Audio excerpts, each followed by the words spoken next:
Is this the most chaotic striker chase in Newcastle's history? With WISSA deleting Brentford from his Instagram and TalkSport dropping bombshells about phantom agreements, the truth behind this 60-minute saga might leave you stunned. What's up, Tune? Army. This is NUFC Quick News, your source for raw black and white passion. Buckle up because this Yo and WISSA story has more twists than a relegation battle. Let's get into it. The social media meltdown that started it all. Let's cut straight to the chase. Yo and WISSA has deleted all mentions of Brentford from his Instagram account. And folks, this isn't your typical transfer tantrum. We're talking about a 28-year-old professional footballer acting like a teenager who's been grounded. But here's where it gets spicy. What's your take on players using social media as leverage? Drop your thoughts below. TalkSport's Natalie Sawyer, a proper Brentford fan herself, absolutely went off on WISSA this week. She called his behavior pathetic and ridiculous. She was saying she'd never thought I would see the day that someone would go to this petty level. But here's the kicker that'll blow your mind. The gentleman's agreement that never was. You've probably heard the whispers about this mysterious gentleman's agreement between WISSA and Brentford, right? Well, prepare to have your mind blown because, according to Sawyer's very close sources, there was never a gentleman's agreement. She flat out said it's just pie in the sky stuff. Think about that for a second. If this alleged 26mm agreement never existed, then WISSA's been throwing his toys out the pram over something that was all in his head. Do you think agents should get these agreements in writing? Let us know what you reckon. But wait, there's another side to this story. Other sources claim WISSA was told a year ago he could leave for 26 million in summer 2025 after he committed to staying for the 2024-25 season. Following Ivan Toney's departure, the plot thickens when you realize Brentford have allegedly gone back on their position and are now demanding some 35 million or more. So who's telling the truth? Is this a case of broken promises or wishful thinking? The current standoff right now, Newcastle are stuck in a proper pickle. We've had 2 bids rejected. First 25 meta, then 35 metas plus 5 metas add-ons. But here's what's mental. Brentford are now reportedly demanding 60 meters for a player who turns 29 next month. If you're like me, you're thinking that's madness for a striker in his final contract year. But Brentford know we're desperate, especially with Alexander Isak refusing to play and training away from the first team while pushing for his Liverpool move. Should we pay 60 million for WISSA or look elsewhere? Hit that comment section. Eddie Howe's striker.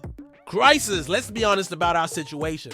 Howe admitted they're still looking to replace Callum Wilson, who left on a free to West Ham, with Isak potentially gone and Wilson having joined West. Ham on a free transfer. We could be left with 22-year-old William Osula as our only striker heading into a Champions League campaign. That's why WISSA isn't seen as Isak's replacement, he's Wilson's. The club would need 2 strikers if Isak leaves, and right now we can't even secure one. The domino effect. Here's where it gets interesting for us. Brentford have already lost Brian Mbeumo to Manchester United for 70 million. And they've signed Dango Ouattara from Bournemouth for 37 limited as a replacement. Initially, everyone thought Ouattara's arrival would greenlight WISSA's exit. But now, sources suggest Brentford view Ouattara as Mbeumo's replacement, not WISSA's, meaning they want to keep their goal-scoring duo intact. What do you think? Are Brentford taking the piss or just being smart? The truth behind the scenes. Let's talk about what's really happening here. WISSA has been training with Brentford again after a temporary truce, but he's still not making matchday squads. Keith Andrews confirmed it's not the right thing to do to involve him in the squad while this saga drags on. The lad clearly wants Champions League football. Who wouldn't at 28? But his approach has been questionable. Deleting club references from social media, refusing to train at one point, and leaving Brentford's pre-season camp early is not the best look, is it? Remember to smash that subscribe button if you're loving this behind-the-scenes insight. Where we stand as of right now, Newcastle are yet to give up on signing WISSA despite the failed bids. The question is whether we'll meet Brentford's inflated demands or walk away. Reports suggest we're unwilling to go beyond 40 million due to his age and contract situation. With just over a week left in the transfer window, this is crunch time. Will we get our striker? Will Brentford budge on their valuation? And most importantly, For us, Geordies, will we go into a Champions League season without proper striking depth? Your predictions in the comments. Will we get WISSA or not? The bottom line, this whole saga shows you how messy modern football transfers have become. You've got alleged gentleman's agreement, social media antics, and clubs playing hardball in the final weeks of the window. Whether that agreement existed or not, one thing's clear. WISSA wants out, we want him in, and Brentford want maximum cash. The next few days will tell us everything. Will common sense prevail, or are we heading for another transfer window disaster?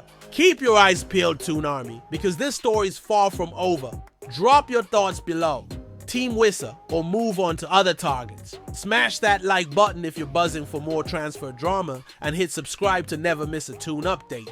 The next 48 hours could be massive for this deal. Until next time, stay proud, stay loud, and always keep the faith. Away the lads.